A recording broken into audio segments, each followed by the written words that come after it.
प्रधानमंत्री नरेंद्र मोदी रविवार को 3 देशों की 4 दिवसीय यात्रा पर रवाना हो गए। वो सबसे पहले साइप्रस से अपने दौरे की शुरुआत करेंगे। साइप्रस के जरिए से प्रधानमंत्री नरेंद्र मोदी तुर्की को एक ऐसा संदेश देंगे जिसकी कल्पना तक तुर्की ने कभी नहीं की थी। तुर्की जो पाकिस्तान के पक्ष से बार बार भारत के कश्मीर का नाम लेकर भारत को भड़काने की कोशिश करता है।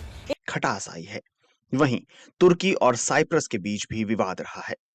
पीएम मोदी की साइप्रस यात्रा को पाकिस्तान और तुर्की के बीच मजबूत संबंधों से जोड़कर भी देखा जा रहा है। भारत की गवर्नमेंट ने या भारत के लोगों गवर्नमेंट ने जो है वो ये कहा है कि उनके लोग जो है भारत में ये कहा गया है कि अवॉइड करें किसी भी तरह की ट्रैवलिंग, जो अगर ट्रैवल उन्होंने करना हो या टूरिज्म के लिए जाना हो तो वो अजरबैजान, चाइना और उसके साथ साथ टर्की जाने को अवॉइड करें, ताकि एक कह लीजिए कि एक नाराजगी शो की जा सके। लेकिन खैर अब ये तो होता है कि कुछ कंट्रीज किसी के साथ होती हैं और कुछ कंट्रीज किसी के साथ होती हैं।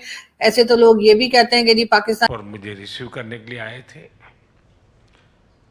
बिजनेस लीडर के साथ इतना बड़ा राउंड टेबल उन्होंने ऑर्गेनाइज किया, तो फिर आपने सीज फायर क्यों किया? लेकिन आपको क्या लगता है, टर्की बार बार यूनाइटेड नेशन में कश्मीर की बात करता है, टर्की पाकिस्तान की सपोर्ट की बात करता है, टर्की ने हमें ड्रोन भेजो, टर्की हमारा बहुत बेहतरीन पार्टनर है। अगर इंडिया साइप्रस के थ्रू प्रेशर डाल रहा है टर्की के ऊपर, आर्मीनिया को इंडिया अंधाधुन वेपन सप्लाई कर रहा है, ग्रीस के साथ इंडिया अपने ताल्लुक बढ़ा रहा है, तो तीनों टर्की के जो दुश्मन है इंडिया ने उसके साथ हाथ मिला लिया। अब टर्की क्या करेगी? टर्की बुखलाहट का शिकार हो जाएगी, टर्की प्रेशराइज होगी, क्योंकि इंडिया जो है अपना घेरा जो है टर्की के गिर्द तंग करता जा रहा है। जय हिंद दोस्तों, भारत के प्रधानमंत्री श्री नरेंद्र मोदी 3 रोजे के दौरे पर विदेश गए हैं। सबसे पहले साइप्रस देश में पहुंचे हैं और वहां के प्रधानमंत्री रेड कारपेट बिछाकर एयरपोर्ट पर पीएम मोदी के वेलकम के लिए पहुंचे हैं और हिंदू सभ्य संस्कृति के साथ इनको वेलकम भी कर रहे हैं। लेकिन पीएम मोदी जब साइप्रस पहुंचे तो टर्की के फटी पड़ी है, क्योंकि साइप्रस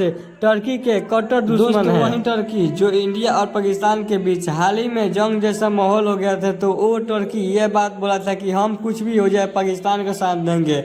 और सिंधु ऑपरेशन के बाद जब पाकिस्तान भी उधर से अपने ड्रोन और मिसाइल चलाए, तो उनके ड्रोन में तुर्की के जो ड्रोन थे वही निकले, यानी अपने हथियार भी तुर्की दिया था पाकिस्तान के भारत पर वार करने के लिए। दोस्तों, भिखारी पाकिस्तान का तो करारा जवाब मिल ही गया। अब तुर्की के बारी है और पीएम मोदी तुर्की के कट्टर दुश्मन से ही मिल रहे हैं। रेड कारपेट बिछाकर साइप्रस के राष्ट्रपति खुद उनका इंतजार करते नजर आ रहे थे। साइप्रस के राष्ट्रपति निकोस क्रिस्टोडोलाइट्स खुद प्रधानमंत्री नरेंद्र मोदी को लेने के लिए एयरपोर्ट पहुंचे थे। बता दें, प्रधानमंत्री नरेंद्र मोदी आज और कल साइप्रस में मौजूद रहने वाले हैं। लेकिन पीएम मोदी साइप्रस दौरे पर क्या गए, तुर्की के राष्ट्रपति एर्दोगन सदमे में चले गए। तुर्की को डर है कि इस दौरे से उनको झटका लग सकता है। उनसे समझा रहा है, तुर्की वालों समझो अपने मसले, अपने घर को देखो कि हिंदुस्तान हजारों साल से है, पाकिस्तान 75 सालों से है। क्या बात है, ठीक है ना? और पाकिस्तान आज बने, हिंदुस्तान कल का बना हुआ है। अगर हिंदुस्तान 10,000 साल पुरानी हिस्ट्री है। तो और आज साइप्रस की जानिब से नरेंद्र मोदी को हाई सिविलियन अवार्ड से नवाजा गया है।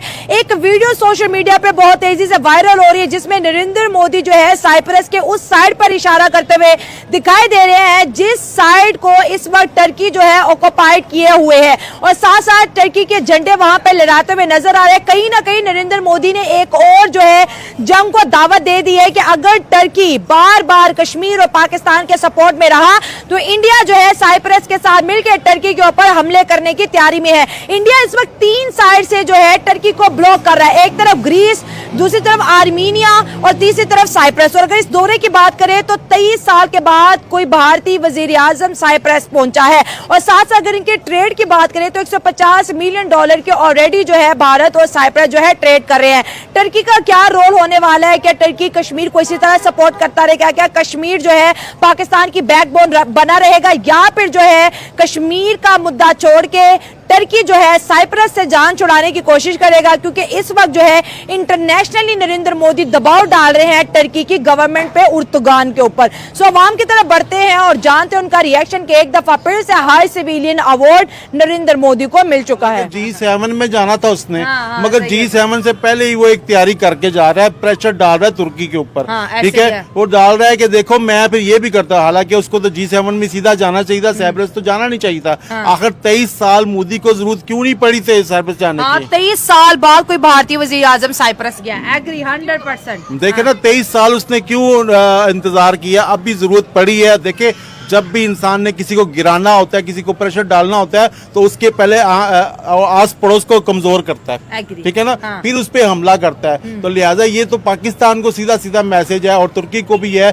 कि भाई ये अगर आप नहीं हटोगे, पाकिस्तान की मदद नहीं करोगे, और मेरा ख्याल है मोदी अब जंग से निकल गया है, अब जंग नहीं चाहता, क्योंकि उसने कुछ अवाम की चंद 10-20% अवाम के कहने पे ये सारा हम पे अटैक किया था, और 20% अवाम खुश है इंडिया की कि पाकिस्तान से जंग हुई है, मगर 80% अवाम यकीन करें इंडिया की नहीं चाहती कि पाकिस्तान के साथ जंग हो, क्योंकि अल्लाह अल्लाह करके हिंदुस्तान बहुत ऊपर गया है, ठीक है, और वो एकदम से उनका ग्राफ नीचे है। अब देखें इस जंग का नुकसान दोनों मुल्कों को ही हुआ है, ठीक है ना, हमारा भी माली नुकसान हुआ है, उनका भी हुआ है, मगर उनको ये नुकसान हुआ है कि उनके बहुत चीजें एक्सपोज हो गई हैं। मतलब शायद मोदी वो काम करना था, ऑर्डर देता, जिससे पाकिस्तान को भी ज्यादा नुकसान होता, इंडिया की आर्मी को भी नुकसान होता, मगर उसने वो नहीं किया, तो मगर उसकी अवाम में मकबूलियत कम हो गई है। मतलब आप कह रहे हैं कि सीज फायर जब इंडिया ने किया तो उसके बाद जो है नरेंद्र मोदी की पॉपुलैरिटी इंडिया में कम होगी, कि अगर आपने हमला किया ही था तो फिर आपने सीज फायर क्यों किया।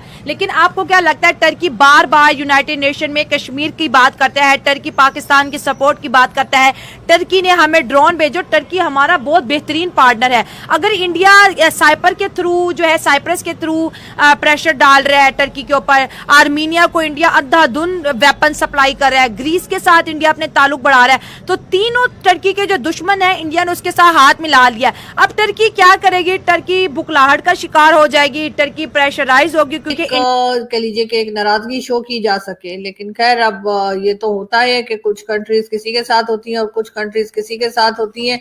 ऐसे तो लोग ये भी कहते हैं कि जी पाकिस्तान की फॉरेन पॉलिसी वैसे तो कोई खास अच्छी नहीं है, हमारे तो कोई गल्फ कंट्री हमारे साथ नहीं आई, कोई बड़ी कंट्री हमारे साथ नहीं आई, ना अमेरिका और ना ही कह लीजिए कि सऊदी अरेबिया या कोई और गल्फ कंट्रीज। लेकिन हाँ ये जरूर है कि अजरबैजान ने भी कहा कि वो पाकिस्तान के साथ है, चाइना ने तो कहना ही था, क्योंकि चाइना तो जाहिर है आप जानते हैं कि चाइना की और हमारी तो बहुत दोस्ती है, समंदर से गहरी, पहाड़ों से ऊंची, और कौन कौन सी शहद से मीठी, कौन कौन सी वाली हमारी दोस्तियां जो है वो दोस्ती यारी हम बताते हैं।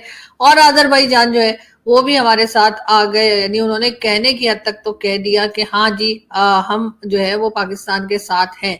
लेकिन इस बात से नाराज होकर अब भारत की तरफ से ये कहा गया है कि उनके जितने भी लोग हैं अगर कोई ट्रैवल करना चाहता है, टूरिज्म के लिए जाना चाहता है, तो वो इन 3 कंट्रीज को अवॉइड करें। लेकिन मेरा ख्याल है कि ये जो एक दूसरे के खिलाफ हमारी एक टेंशन चलती चली आ रही है और चला ही करती है, इसमें कहीं ना कहीं ब्रेक लगनी चाहिए, इसलिए कि ये दोनों कंट्रीज के लिए फायदेमंद नहीं।